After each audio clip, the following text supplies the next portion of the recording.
അരിപ്പൊടിയാണ് എടുത്തത്, വറുത്ത അരിപ്പൊടി, ഇടിയപ്പത്തിന് പുട്ടിനൊക്കെ എടുക്കുന്ന. അതിൽ അതേ കപ്പിൽ പകുതി ഗോതമ്പ് മാവും പകുതി നമ്മുടെ മൈദ മാവും ചേർത്ത് കൊടുത്തിട്ടുണ്ട്. അപ്പോൾ 3 മാവും ഞാൻ ചേർത്തു.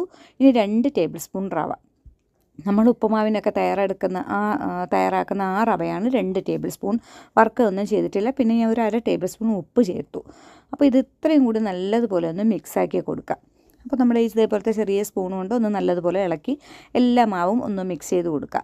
അപ്പോൾ ഇത് ഇത്രയാണ് ചെയ്യേണ്ടത്. ഇനി നമ്മൾ തിളയ്ക്കാൻ വെച്ച് നല്ല ഉരുക്കിയെടുത്ത നമ്മുടെ ശർക്കര പാനി, ആ പാനി ആ ചൂടോടുകൂടി, ചൂട് തണുക്കാനൊന്നും നിൽക്കേണ്ട, ഞാനിപ്പോൾ അങ്ങ് ഫ്ലെയിം ഓഫാക്കിയിട്ട് ദാണ്ട് ഇതിലോട്ട് അങ്ങ് ഒഴിച്ചു കൊടുക്കുകയാണ്. മൊത്തം ഒഴിക്കേണ്ട, നമുക്ക് കുറേശ്ശെ അളവ് നോക്കി മൊത്തം ആദ്യപ്പോഴും ഒഴിച്ചാലും കുഴപ്പമില്ല, പക്ഷേ കറക്റ്റ് അളവായിരുന്നാൽ മതിയാകും.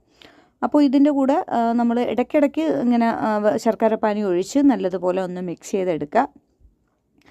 അപ്പോൾ ഇത് 3 ഐറ്റം മാവ് ഞാൻ ചേർത്തിട്ടുണ്ട്. 1 കപ്പ് അരിപ്പൊടി, 1/2 കപ്പ് മൈദ,